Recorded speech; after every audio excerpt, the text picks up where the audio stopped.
yeah, I really want to thank you again, for accepting my invitation. I'm actually very, very excited to talk with you. Yeah, I have so many topics that I want to cover with you, but for starters, um, I'm just really interested when it comes to people like yourself who have such a rich resume and have accomplished so many different and interesting things in life. Um, and how do you approach introducing yourself to people in life when it comes to just presenting yourself? How would you describe your personality? Like in general, my question is, how do you like what sort of first impression would you like people to have uh, about you? That's actually a very hard question. I don't like to be defined by, I guess, only one thing, right? I mean, Yeah. I'm a writer, Mm. but I have plenty of other projects as well. I write both fiction and nonfiction.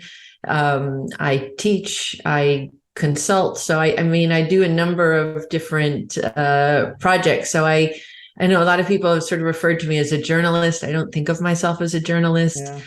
Um, I think first and foremost, professionally, I do think of myself as a writer. Mhm. But also I try to sort of have a purpose with my writing too, where I'm trying to highlight things that I think that the general public should be aware of. And I try to do it in a fun and entertaining way so that sort of more complex geopolitical subjects can be a little more accessible to the general public and more interesting to them, right? Yeah. I think a lot of the issues, especially today, that we're dealing with in terms of a slide away from democracy and towards authoritarianism and corruption and these types of things, they're very complex, they're very nuanced. And so I do try to use my writing to sort of break all that down and to use my courses, all kinds of different things that I do to break those things down and to present them to the general public in a very accessible way so that they can better understand it and so that they're more interested in understanding Yeah. it. So it doesn't seem like some big, confusing thing that they can't get into, but to make them understand how it affects them individually in their daily lives to get Mhm. them, maybe a little more interested in participating. Yeah.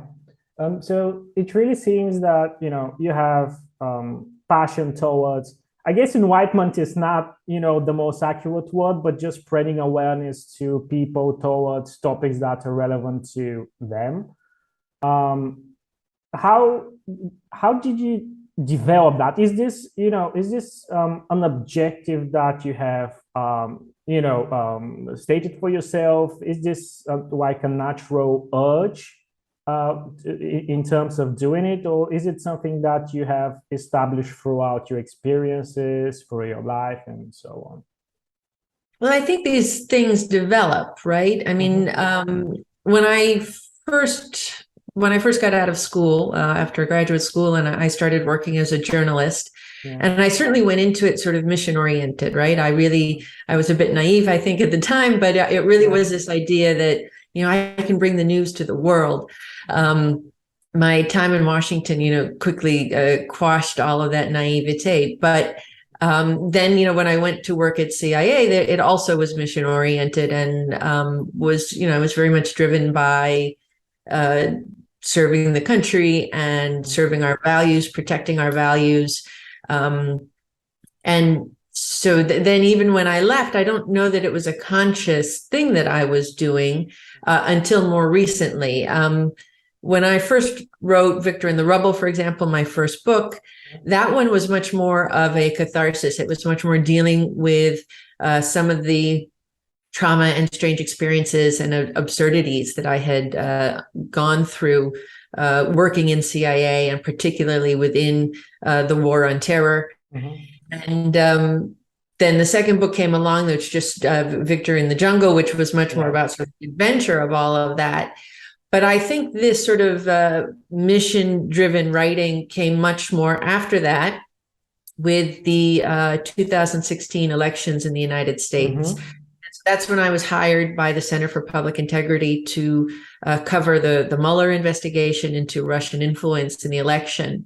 And given my background as both a journalist and as an intelligence officer, I think I was well placed to try to explain that complex issue to a general audience. And the more that I studied that and did research on that and really understood what was happening behind the scenes, not even just behind the scenes, what was happening publicly that we could all see, but how all of that was developing, brought back a lot of that mission to me, where I was like, okay, people actually really need to understand this. We need to put the politics of all of this aside, and we really need to understand this for the national security threat that it is. And so all of that then went into the third book, Victor in Trouble, which really goes into a lot of these influence operations and disinformation. And a lot of that now has been the focus of my work for the past, year or so. Yeah, you actually touched on on a few topics that I wanted to ask you about anyway, in terms of the influence and the meaning behind your books and the inspiration behind them as well. So I think you described them very interestingly, and I definitely want to talk about them a bit more. But firstly, when it comes to writing, it seems that this is, I would say make your strongest outlet in terms of expressing yourself and, sharing your thoughts to the world and accomplishing your mission in general. How did you develop, I'd say, your interest in writing and your passion to writing? Like, at what point did you realize that this is your thing and this is the inventory that would help you to do what you want to do, essentially? Well, I don't know that there was ever like an epiphany. I'll say I was always a writer. I mean, even from a very young age, my mother has a photograph of me actually standing at my father's desk with a pencil. And she says, there you are editing your first book. But I wrote books. I wrote poetry, even when I was very, very young. They're not very good books, but I don't know, maybe for a 6-year-old, they were good books. But, and that was just a skill I had. I was very good at that. I was always a good, strong writer. But I did always have this interest also in history and international affairs and political science. And so I really thought, going into graduate school, that I wanted to go into sort of international journalism of some kind. And, intelligence work hadn't actually crossed my mind as something to do, although I was interested in national security. But that opportunity sort of, fell in my lap, and I took it to sort of figure out what I liked. But even there at CIA, I was writing a lot as well. The position that I had very much required very good writing and editing skills. And once I got out, that's it. I mean, it's a skill that I've always had, and it's something that I've always liked. I also, I journaled a lot when I was a kid. I stopped doing that when I worked at the agency. Oh, wow. There are just a lot of things you don't want to write down. And I actually found that my creativity was a little bit squashed during my time at the agency. And so once I got out and was free again to sort of start writing a number of things, I started journaling again, just to sort of get those muscles working again. And that switch back to creativity and sort of fictional writing, that took a little bit of time. But I was lucky too, right? That all coincided with sort of the rise of blogging and being able to have your own platform where you could sort of write whatever types of things you wanted to write. And so it worked out really well then, that the technology then came along to sort of let me explore all of these different ways of writing and looking into the issues that I wanted to look into. Yeah, that's amazing. What would you say, like, in the past and even at the moment, your biggest influences and inspirations in terms of writing, like favorite authors, books? I would love to hear, like, what you've loved reading when you were younger or now, or whatever the case might be.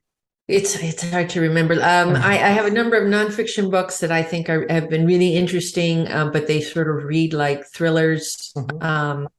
Mark Bowden, I think, is one of the best authors around. His Guests of the Ayatollah is one of my favorite books. And then Stuart Stevens' Malaria Dreams really is one of the top books for me. And it really captures Africa, which I love. Yeah. And captures a lot of the same absurdities that I was trying to capture when I wrote Victor in the Rubble. And also, it's just very real. I mean, it's very real experiences that, many of us who've traveled in Africa know and appreciate and kind of endears us to the place. So yeah, those are two sort of my favorite ones. That's amazing. Like, unfortunately, I still haven't had the chance to read, your trilogy in its entirety. But it really, from the things that I've read so far, it really gave me a lot of, Joseph Heller and Catch-22 vibes in terms of, presenting the absurdity in different parts in a very hilarious way.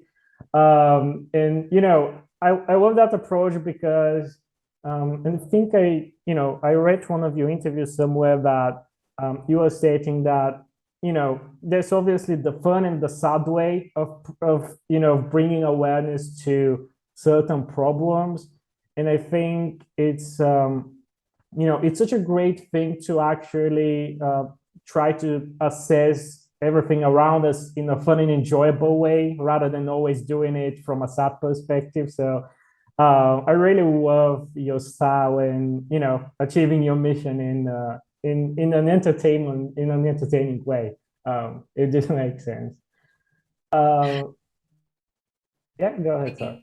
I think it's much more fun to laugh than Yeah. to cry. That's how I cope. So I figure there are others out there who also cope in a similar way. Yeah, it's amazing. I mean, it's I certainly think the same. Although I was sort of trained to always look towards, serious literature and associating serious with dramatic, which I think it's sometimes it's a very toxic mental approach and mindset. But hopefully, more people would appreciate that, funny doesn't just mean entertaining, but it can be meaningful as well. So yeah, that's fantastic. And to go back a little bit, since I think your professional progress, I find it very fascinating in terms of the different things that you've been involved in and that you've went through. And this might be a very a very big question, but what would you say retrospectively are the focal points in your life that were responsible for your development, considering the different things that you've been through and the person that you are today? Yeah, I think there are a few. I'll start with one that was in high school. I had the great luck to have an excellent national security teacher. He set up a course for a small group of us to study national security and sort of geopolitics, and that was my introduction to it. And he got us each a subscription to the New York Times, and then that year that I was doing that was my senior year of high school, just happened to coincide with the fall of Eastern Europe, of the Warsaw Pact. And so we were studying the fall of the Berlin Wall as it was happening with a great teacher. And at the same time, my parents had actually done an exchange, like a cultural exchange with the state of Colorado and some business people in Russia. And part of the exchange was my parents went to Russia for a certain, I don't know, a few weeks. And then a number of the business people that they had met there then came to Colorado. And we had a dinner with them at our house with the same teacher that I had my national security course with. And it was just an eye-opening experience for me to to meet real Russians for the first time, right, in 1989. Yeah. And to hear their different stories and to hear their perspectives and to have individuals come out of that rather than sort of great, Russia or Warsaw Pact that I had sort of been reading about and learning about in history books. It really brought the situation much more to life for me. So it was a really great opportunity. And then again, because I had such a great teacher for it, who encouraged me and interested me. And that really, I think, set me on a path to saying, okay, I want to pursue, something. I was 17. I didn't know exactly what, but I want to pursue something in this arena. And that sort of grew then over time. And then I was, very lucky that I had a few great teachers, also professors in college and then into graduate school. And by that point, it was very clear to me that I definitely wanted an international career of some sort. That's fantastic. And it's very interesting to hear you witnessing such major parts of modern human history from your perspective, considering that I'm coming from a Bulgarian family, and obviously Bulgaria has been very influenced by Russia, especially before '89. So my parents and the nation here has been very one side. We have a very one-sided perspective on what's been happening. So I have always been very interested to know how everything that's been happening in this area of the world has been perceived by people from the opposite side. So that's a very interesting perspective. Obviously one of the big points in your career has been CIA, and I guess that everyone that you're talking to has been asking you about that, and being interested in that, which is perfectly reasonable. So I'd also love to ask you a few questions about that, because I find it very fascinating as well. I'm interested to hear, like, what was the decision-making process in your head when this opportunity was presented to you? Like, this is such a big thing, something that is almost sacralistic in people's heads. So I'm just, very interested to hear, like, how do you approach something like that? Well, I had applied for an internship at CIA when I was in college. And I didn't get in. And so actually when this opportunity came along several years later, I mean, it just sort of seemed like a no-brainer, right? I mean, you got to try it. Yeah. I knew I was interested in national security again, and I knew I was interested in international affairs. I spoke a bunch of languages, and so try it, right? Yeah. You don't say no when an opportunity comes along, and if it's terrible, you can leave. So. So there wasn't actually a whole lot more, sort of deep, complex thought that went into it. I wasn't very happy with what I was doing, and this opportunity came along, and so I jumped and I tried, and I did it for a few years, and there were a lot of parts about it that I really liked, and there were other parts about it that I didn't like at all, and and to the point where 6 years later I said basta, and I left. Yeah, I see. Like, how was the actual experience in opposed to your expectations, if you have any? Like, because I assume everyone, is thinking about working for CIA in one way, but in reality might be different. So how was that for you? Yeah, that's actually one of the reasons that I wrote Victor and the Rebel. Oh, really? I find that sort of out in the real world, there is a great misunderstanding of what goes on at CIA. Yeah. And pop culture is very entertaining, but it's just very far removed from the truth. Yeah. And so, and I don't know that I went in there with such great expectations that I was going to get an invisible car or something, but you really do hear these sort of legendary stories about CIA, Yeah. and when I got in, what I found actually, it's a very big organization. It's very bureaucratic. I was there at a strange time because I joined in early 2003. So just, shortly after 9/11 and just before we went into Iraq. And so there were a lot of changes that were going on internally, which added to the administration and the bureaucracy. And so that part was frustrating and was much more like The Office, like the TV show The Office, Yeah, rather yeah. than some like Mission Impossible or something. So that itself was eye-opening. But I will say the substance was fascinating. I mean, I met really interesting people. I met some not interesting people too, like you would in any big organization, but I met some really interesting people. I met some very smart people. And there are some very cool operations that take place, and I was lucky enough to to help with those or support those, or even just see some of them from afar. But so it was a fun and interesting thing to be involved in.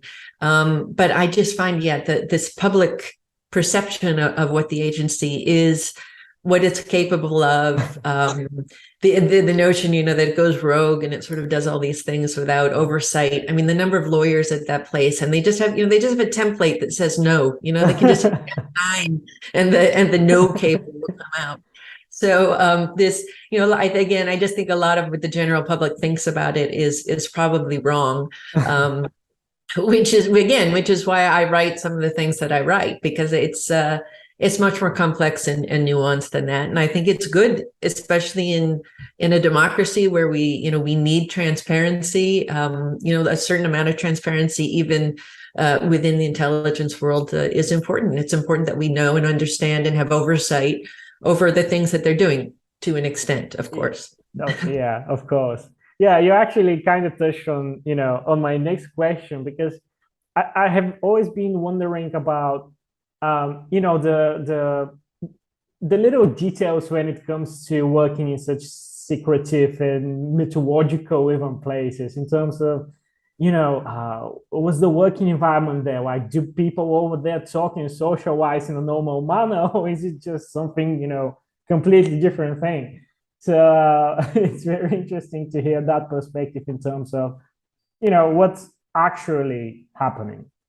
I'll just say on that, actually, sorry. So yeah. Socially, I actually found this, like, from an anthropological point of view or something, very interesting, because so much of your life when you're working in the intelligence world is shut off from the outside, right? You can't share it with others. There really is an enormous and incredible camaraderie inside, because these are the only people that you can share those things with. And these are the only people who can understand what stresses you're under or what risks you've taken and that kind of thing. These are the only people with whom you can discuss that. And so it's actually, it's a quite nice camaraderie in many ways. Yeah, that's amazing to hear. I was imagining it in this way because, and this was another thing I wanted to ask in terms of when you're being committed to such a, such a big thing, such a big process with so many different people, with such a big mission. How does that affect your life, like your personal life? Like, can you actually live a normal daily routine when you're committed to that, or does it hinder it in some way? Well, what is a normal daily routine? Well, that's that's a great question. I guess a trivial daily routine, I mean, I had a normal daily routine, but it was probably different than, a lot of others. Yeah. I guess more in terms of like personal relationships, I think a lot of people have asked me about, a lot of people marry inside the agency. I mean, I do know stories of people, single people in the agency going on dates with people outside the agency, and each of them sort of taking a different approach about at what point do I share what? Yeah. And that kind of thing. So yeah, I mean, that can be very hard. And then the living overseas part, also is its own It's its own culture. Somebody actually, Jason Matthews, who wrote the Red Sparrow books, he was my boss at one point, and he said to me, you know, working at CIA is not a job; it is a lifestyle. And I think that he's right on that, because when you're all, the other part of this is, you know, when you're overseas, and I would say that this goes also with, you know, for foreign service officers at State Department, or, you know, anybody who's sort of working overseas for the government. You really need the whole family to be brought into it. Everybody has to buy in to what you're doing, because it now becomes your life, and everybody is involved. That's not just because there are situations where you're running an operation where your family might be on the support side of it. It may be that you're going out with somebody and your spouse has to go along with it. Or it may just be, like you said, you have a crazy schedule and you're out super late at night doing things that don't necessarily make sense to your spouse, but your spouse has to understand it and support it. And so, you know, everybody plays a role in that. And so, and you're moving all of the time. And so that's it. Everybody really has to buy into it and be part of it, I think, in order for the employee really to be successful. This makes all the sense. It sounds as such a, you know, at least when I hear about this sort of, you know, occupations, I just perceive it as a very mentally and physically demanding thing, you know, that requires a lot of commitment and a lot of dedication. So I'm just interested to hear how it actually reflects on people when you do it to a full extent. So, you know, you actually touched on that briefly, but I don't know if you can talk about that in a detailed manner or not, but I would be just interested to hear your general thoughts in general. But like, what would you say is like the best and most enjoyable part of working such a job, and the worst / the most challenging one? I think the most interesting part is that you're given a lot of responsibility very early on, even sort of, you know, new people coming into the agency. You get responsibility for big deal things pretty quickly. And of course you're interested, you know, you're working on interesting topics, right? Working on national security issues that have a direct effect on policy. And that's interesting. And again, the people that you're working with are, you know, tend to be really interesting as well. Both the analysts who are the smartest people on earth ever that I've ever met, but also the operators, because they're crazy and they're always thinking of really creative ways of going out to get whatever it is that you need to get. And so you're really surrounded by interesting people. But again, then some of those challenges are, you know, come back to some of the challenges, you know, personally of how you balance all of these sort of strange things and lying to the people around you.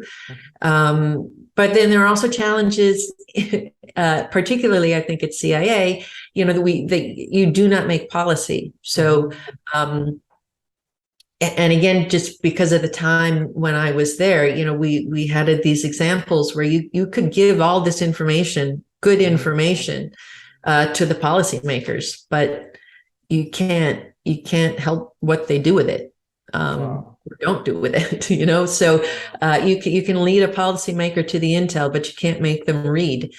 So that was frustrating, because you could see, you know, we knew we knew we were on the ground. We knew certain things that were happening. We knew what consequences would be. And then you see the policy come down and you say, well, okay, I mean, that's their prerogative to make that policy. But now we also know what all the consequences will be. Wow. You know, actually, and I guess this kind of leads to my next question. And, you know, I'll try to formulate it in a comprehensible way, because it's sort of chaotic in my head. But I'm very interested, you know, hear this from your perspective, because, you know, when it comes to the general audience, to people who are not really aware what's happening when it comes to these sort of global situations and global problems between countries and political issues and so on and so forth, the dynamic in the world is such that, you know, people tend to formulate their opinions on the matter based on media, based on information that might be transformed or twisted off in a certain manner so it can fit, you know, certain agendas. And you're probably one of the few people in the world that have the luxury to base their opinions and knowledge on certain situations on actual facts, you know, which I think is something that, you know, most of the people in the world probably not have the chance to do. So, you know, how do you, which is like the process of forming your opinion on certain matters, especially when it comes to this sort of global situations. And for example, I'm mainly referring to the war in Ukraine at the moment. And obviously, you know, we have the Eastern Europe part of the world, which is quite biased towards Russia, for example. At least, you know, the majority of the people over there. And, you know, it's very much blasted with certain ideas supporting Russia's case. And then you probably have, you know, people in the opposite that are forming their opinions in a, you know, in a different way through different sources and so on. So what would you say is a good way, and it's a good mental pattern to have a knowledgeable, objective opinion on things, and to be sure that you have a real outlook on what's happening, not just, you know, not just towards this situation, but in general, I guess. Yeah, it's a good question, because I think this actually is going to be fundamentally important for democratic societies moving forward. I think we really need to work on civic education and how to consume information. So for me, at least, you know, one of the things that you learn both as a journalist and in the intelligence world, of course, is always question the source. So where is the information coming from? And why did this person give you this information? What is the motivation of that person? What is the chain of that information reaching me? How many different people did it go through? So the person I'm hearing it from, did they get it firsthand? Are they the primary source? Did they hear it third hand? Did they hear it in a bar? Did they hear it from somebody who was drunk? Did they hear it from some, you know, whatever? What are all of the intricacies that led me to have this information? And so you always need to know the source and the motivation of the source. And then you also want to know the history of the source. You know, has this source been you know, good in the past, provided good information? Have we corroborated information from this source? And I do the same today. That was what I did when I was at CIA, and I do the same today. So we are bombarded with way too much information now, and we've lost a lot of the gatekeepers, because we're now moving to independent journalists, and newspapers are breaking down. Local newspapers are almost gone, and they were the ones really who knew their beat the best. And so you have sort of those gatekeepers are now gone, and now anybody who thinks they know something can present it. And a lot of people don't know the difference between an opinion and a fact. Yes. And they present an opinion as a fact, and they back it up with evidence that doesn't have any logic to it. And then you have consumers who don't understand how to consume information, or who don't have the time to break that down and to really understand where it's coming from. And all of this, of course, as we've seen, is very corrosive to a democratic society. And so we really need to go back to, how do we consume information? I don't think this is going to get better anytime soon. I don't think we're going to see less information coming in. I think we will see more and more independent journalists, many with their own motivations and agendas moving forward. And so we really do need to start teaching people how to consume information, question the source, question the motivation of the source, and also just look at the logic behind it, right? Yeah. I mean, because we are presented with some of these theories, and if you really just stop and think it through, like, it's just physically not possible, right? It goes Yes. against the world of physics. It goes against absolutely everything that we know. But that theory, will take off because it's good for somebody, and somebody is making money off of it or gaining power from it or whatever. So we really just need to, I think, go back to those basics. That's such a fantastic response, and I completely agree. I think it's all about, assessing the information and making sure that you're perceiving everything in a very objective manner, I guess. The other thing I think that's important, and I have done this, is I have covered a lot of sort of the Russia stories that have come out, is also question yourself, right? I mean, I like everybody else, I have my biases, and I have my political leanings and all the rest, and I'm sometimes hit with information, and I'll have my knee-jerk reaction to what it is. And then also sometimes I can get confused. I mean, when a lot of the sort of Russia investigation looking into 2016, I was getting confused because there were so many narratives out there and so many people knocking things down. And I was like, okay, so maybe I need to pay attention. Maybe this thing I thought was a fact isn't, because now this person is telling me that it isn't. And so sometimes you also need to step back. You need to understand when it's time to stop taking in information and step back and say, okay, what are the things I do know for sure, right? And what are those fact patterns?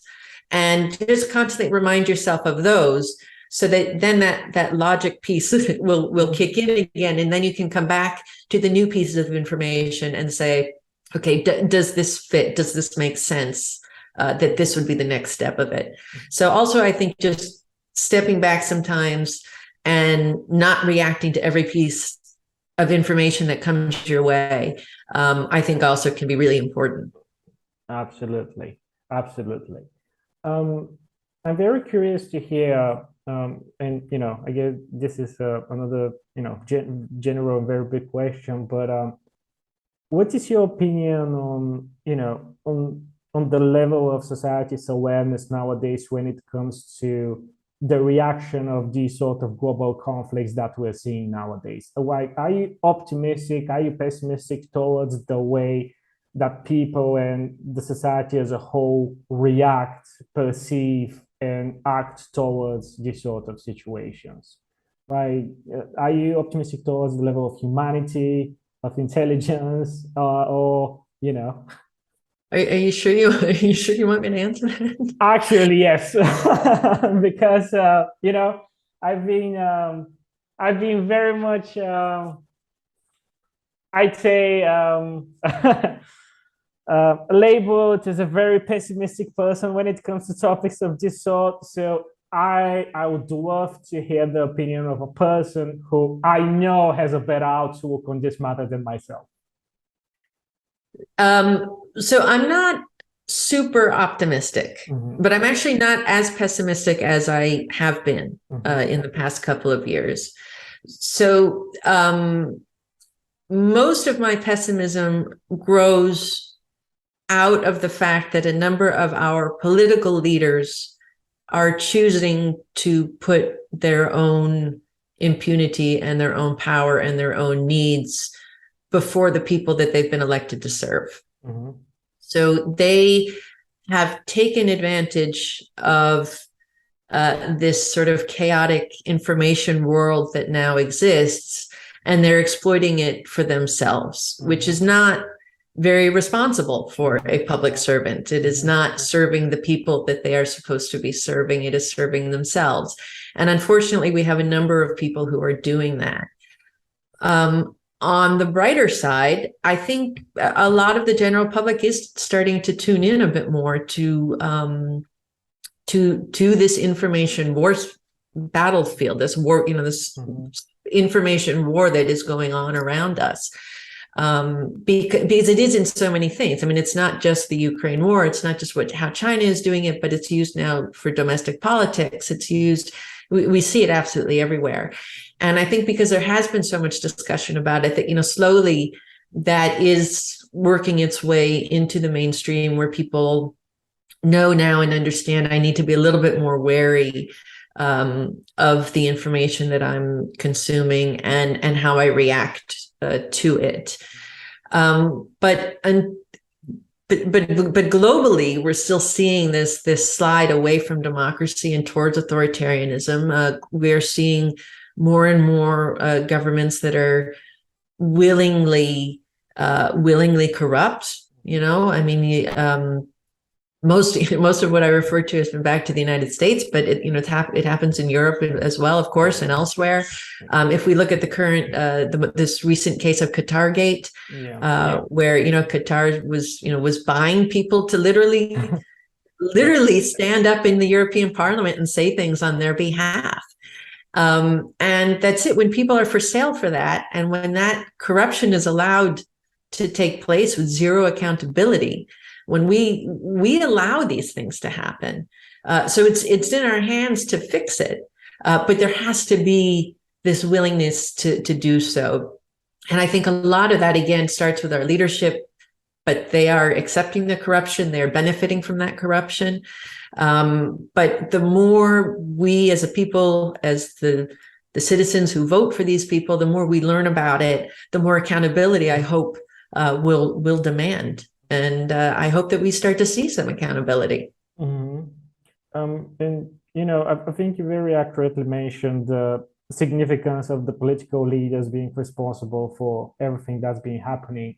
Do you have faith that in the near future or in the future in general, this issue will be solved and things in a global perspective will become better in terms of, the interconnection between the different countries, the interest that they have between each other and the way that they communicate between each other? Or do you think that this strive for, power and achieving their personal interests will grow even stronger, and subsequently the global situations will become more challenging and worse for the people? Well, it depends what timeline we're looking at. In the short term, I see it getting worse before it gets better. Mm-hmm.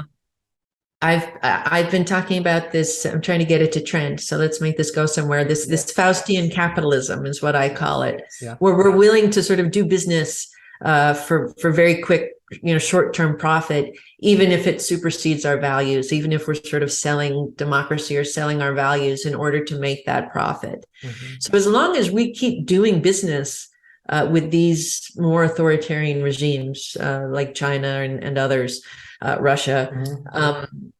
They are empowered to keep doing a lot of the bad things that they're doing. Mm-hmm. And a lot of that is attacking democracy and destabilizing democracy, mm-hmm. because in order for them to stay in power, they have to prove that democracy is a terrible system. Mm-hmm. And so they work to destabilize us, and we sort of give them money because we make money in the short term with them. So that dynamic has to change, and that's what we need to start understanding, and that's in our hands. Again, that's up to us to change it.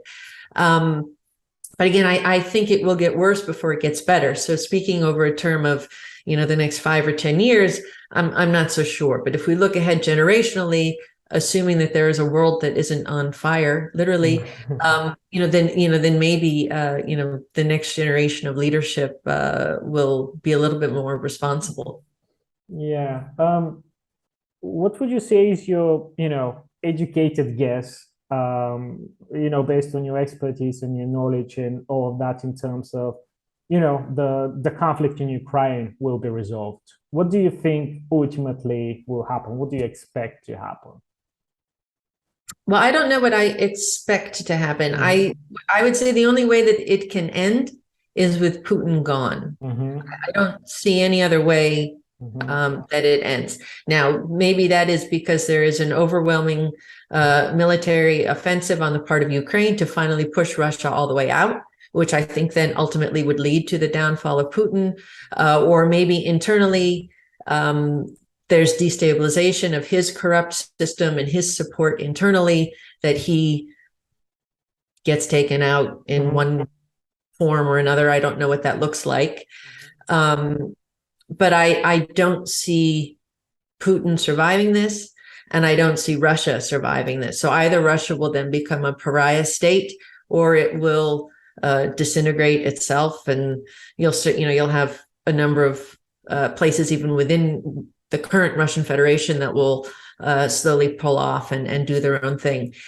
But again, all of that, I think, is in our hands. I think what we need to remember is that we in the West, meaning Europe and North America and others, need to stay united in our support for Ukraine, because my opinion really, as goes Ukraine, so goes the world. So if we prove Putin right, that we are so disunified and so prepared to sell our democratic soul for short-term gain, for cheap energy or whatever else, or to offer services to launder oligarchs' money, or whatever.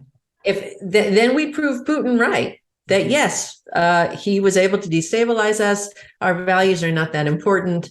And then that's it. Yeah, democracy kind of sucked, and he was right. So that's up to us to make that decision. But if we decide, no, democracy is better and more important than all of this, and we remain united, and we know and understand that we have to give this support to Ukraine in order to win, then Ukraine will win, and that will be the end of Putin. The other thing I think that's important to remember is what's happening in Ukraine is the kinetic part of the war. But there's so much more that's actually going on, right? And so there's a whole war going on in cyberspace that you and I are not at all a part of, or we don't see. There's the intelligence war, there's the diplomatic war, there's the economic war. All of these things are taking place at the same time. And it's global, right? Because you look now at Iran offering drones to Russia, all of Europe making deals as to who's going to give up what kind of military equipment to give to Ukraine, China buying its way, Wagner moving into Africa to try to buy goodwill in Africa and get access to the mines there in order to keep the economy in Russia running. It's global. And so there's so much more that's going on. So really, to me, Ukraine is the center of this, but it has global consequences. Absolutely. So what happens in Ukraine will affect what happens in the rest of the world. Absolutely. That's such a great summary. And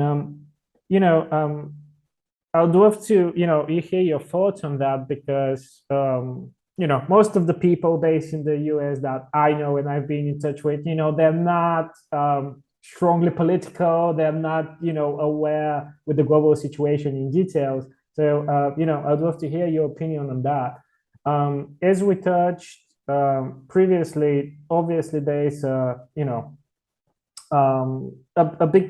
big portion of the cyber war that you referred to was through media spreading agendas and trying to affect people's opinion on on both the sides in the conflict. Would you say that there are attempts from the Russian side of things to try to influence American citizens and people in the US through media, through spreading messages through digitally or whatever the case might be, or they're realizing that this wouldn't be possible, essentially? So I'm not sure I understand the question. Is Russia running some sort of influence campaign to try to get Americans and Europeans on Russia's side? Yes. Yes.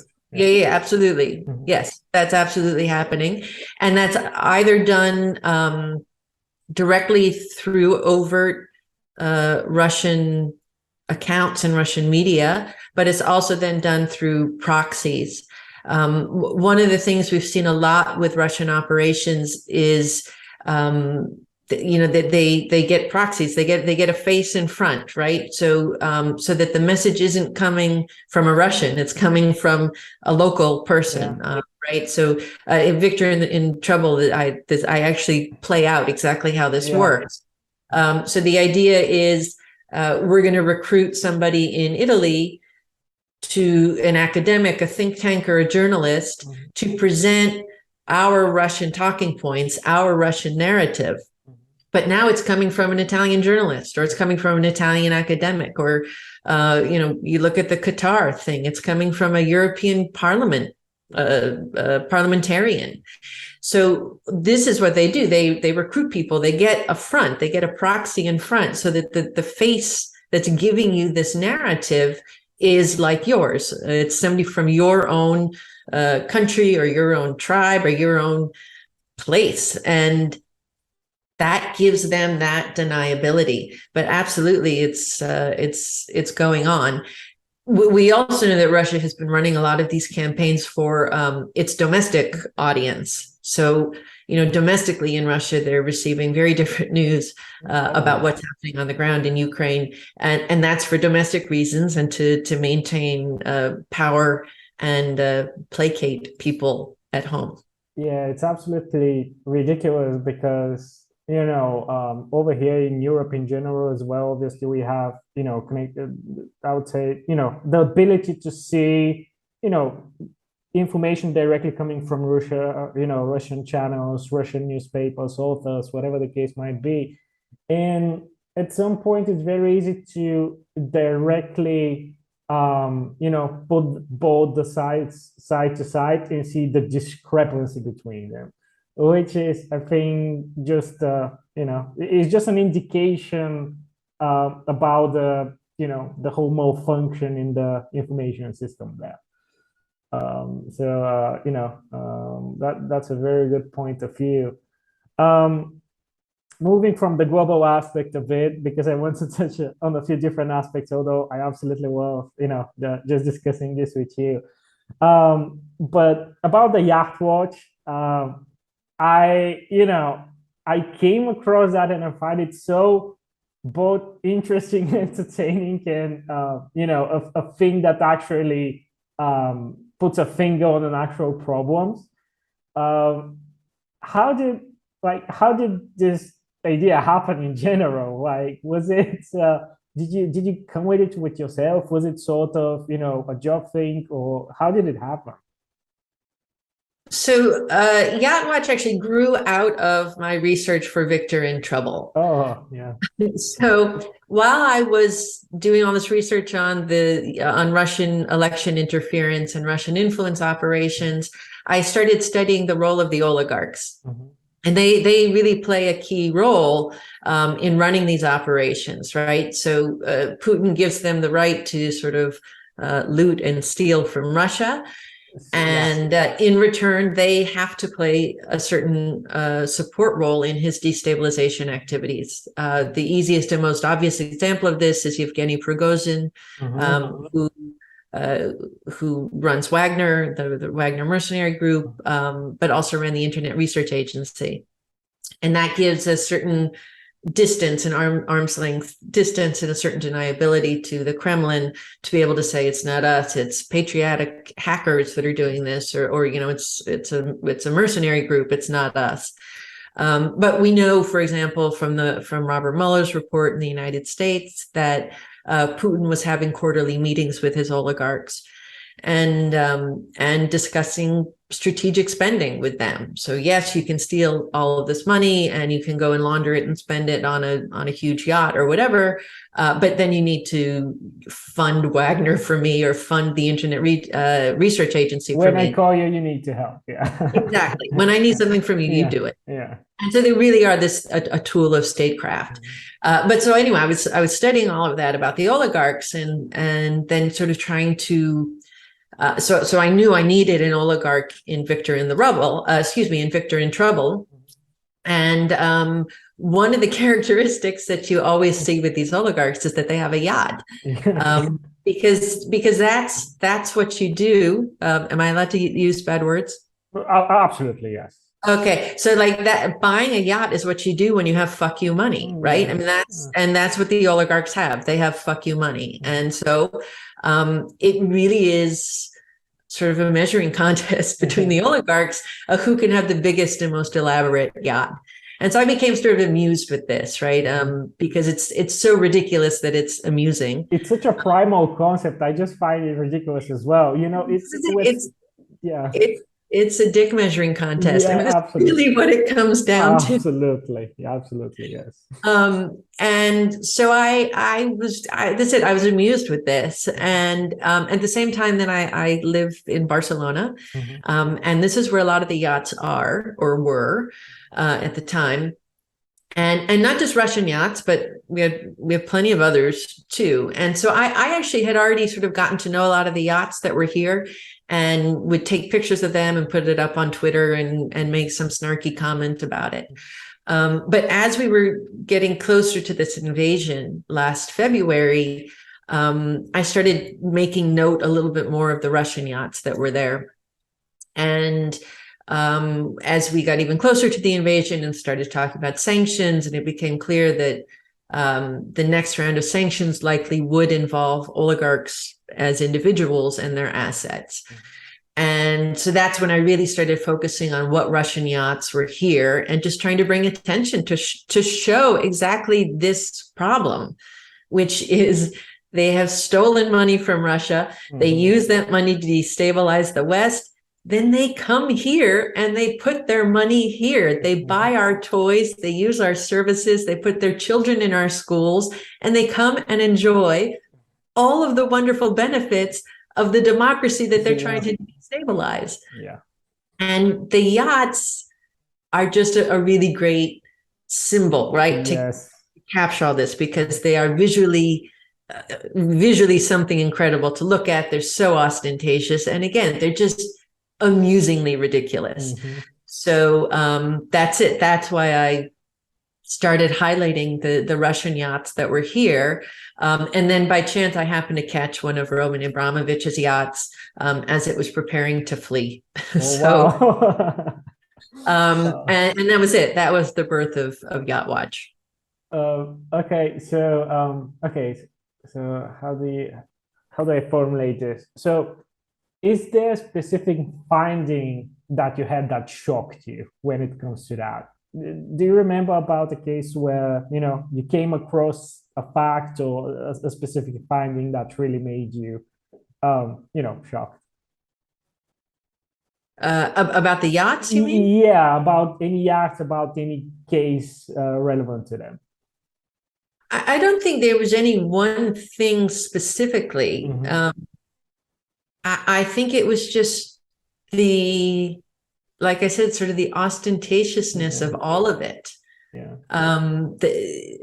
We had a number, we had Abramovich's yachts here too, but for example, Dilbar is Alisher Usmanov's yacht, one of Alisher Usmanov's yacht, and it was constant. Its main place was here in the port of Barcelona, and it's huge. I mean, it's by volume, it's the largest of the Russian private fleet.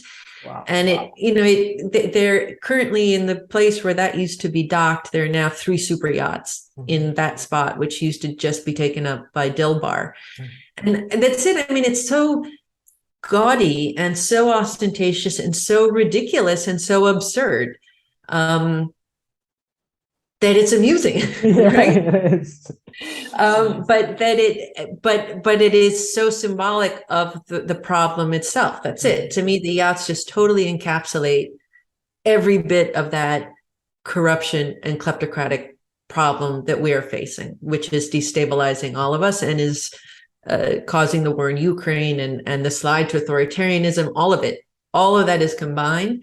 And to me, the yachts are the perfect symbol of all of that. That's so well said. So going back to your books, by the way, just before moving further, do you have any more time? Do we need to wrap it up? Just to make sure you have... Yeah, like maybe 10 more minutes. Okay, perfect. That would be fantastic. Okay. Yeah. I really wanted to ask you about, the Victor series, because it seems that or at least what I've read so far, there's a very strong feeling of the chronotype, the like the different cities, the atmosphere of the different places that the action is taking place at. Um, is this intentional? Because you've mentioned that you're in Barcelona at the moment, and I read some really nice excerpts that displaying Rome and Italy in a very good, like accurate way as well, in terms of being chaotic and just everything being all over the place. How important for you is the location in terms of setting up the story and setting up the vibe, for the lack of a better word, when it comes to your writing? Very important, I would say. So the first book, Victor in the Rubble, is in West Africa. Mhm. And because that book was so much me processing what I had gone through in my tiny little role in the War on Terror, I mostly experienced it from West Africa. And so, yeah, I mean, that's it. So the place was incredibly important. I didn't want to write about Afghanistan or something. I wanted to write about West Africa because it was part of this bigger war. But I knew it, I understood it. And it changed who I was because I had such an experience there. And just because it's a really interesting and fun setting for it. And it's chaotic in its own way. And that opens up all kinds of opportunities for what the characters can do and all the things that can happen. So, yeah, I think, especially in that first book, the setting itself is kind of its own character, right? Because it affects how Victor runs his operations. It affects how Omar, the other character, runs his operations. So it really becomes a very much part of the story. The second book, Victor in the Jungle, takes place in South America. And that too, because the jungle is the Amazon jungle, but it was so. To me, it was a great allegory of a location to be able to be, because it's also very chaotic, and thrilling in its way, but there's also so much in there that can kill you. Yeah, absolutely. But you don't necessarily see it. Yeah. And to me, that's also a lot of what Victor goes through, right? It's the thrillingness of the chaos and of the risk, but you don't necessarily see it all around you. So it's such a fun adventure, but also with high risk. Yeah. And then the third book, Victor in Trouble, takes place mostly in Rome. And again, just because again, the themes that I was really digging into in that book involve disinformation, which inherently then means chaos, right? Because that's what people with disinformation and these influence operations are trying to do, is to create chaos, exactly so that you don't know and understand exactly what's going on with you, around you. And so Rome was a great place for that, because it is such a chaotic city that it allowed the chaos to take place all around the city, and it contributed to the chaos. And so that's why I thought Rome would be such a fun setting for it. I also I am familiar with the city, and I spent some time there, and then I got to go do more research there and eat there. So why not? Yeah, absolutely. Like, what's your favorite city? I know this is a terrible question, but what's your terrible? I'm sorry. What's your favorite place or city in Europe? Yeah, Rome is pretty. Yeah, I think Rome is one of the top places for me. Paris, I think, is absolutely beautiful. But I think, unfortunately, one of the things that we're seeing now is that a lot of these cities are becoming what I call 1% cities, right? Yes. So either they're overtaken by very wealthy people storing their money in real estate, and then they don't come live there. They just have empty places there, and that really screws up a neighborhood, or it's totally overwhelmed with mass tourism. Absolutely. And unfortunately, I think we see that a lot now in the center of Rome, and in some places in Paris. We definitely see it here in Barcelona.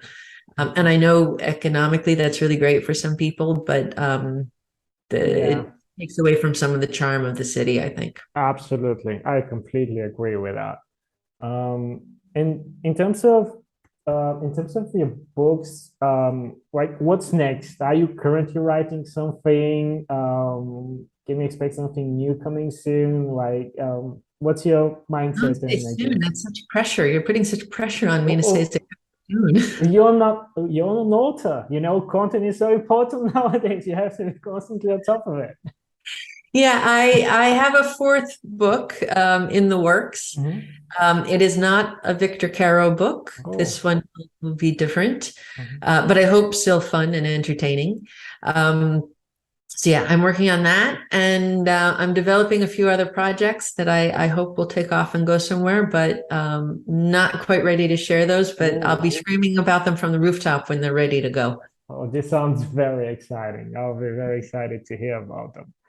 And my last question, you know, I'm just always interested to hear about, you know, the personal aspect of, you know, the people that I'm always talking with. So, um, what are your favorite things to do? Like, how do you spend your free time, and how do you just, you know, how do you enjoy winding up from everything?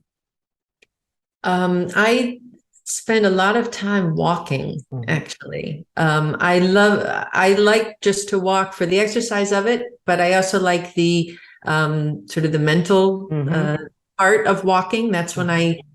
when I'm blocked, I go for a walk, and that tends to loosen up my writer's block and helps to bring ideas of things that I want to do or how I can solve a problem. Mhm. Um, but I also think it's such a great way. I've lived in a lot of different places. I think it's such a great way to get to know a city, is just to walk everywhere and you Absolutely. start to learn and understand the different neighborhoods. And I think it's really just a great way to learn about where you live. So that I spend a lot of time walking. I can completely relate with that. That's, you know, my favorite thing as well, just from the mental aspect you said is just so helpful to me at least. That's amazing. Okay, do you have any final words, anything specifically that you would like to mention, promote, whatever, you know, whatever you, My books, everybody should read my books. definitely. I can sign under that, you know, and I'll be personally reading them and going through them as soon as possible. So yeah, everyone should do that as well. Amazing. Okay. Thank you so much again for that. That was such a fantastic conversation, very knowledgeable. I enjoyed it a lot. So I Thank you. really thank you for your Thank you so time. much. You had great questions. So thank you. Oh, thank you. That actually means a lot. Thank you.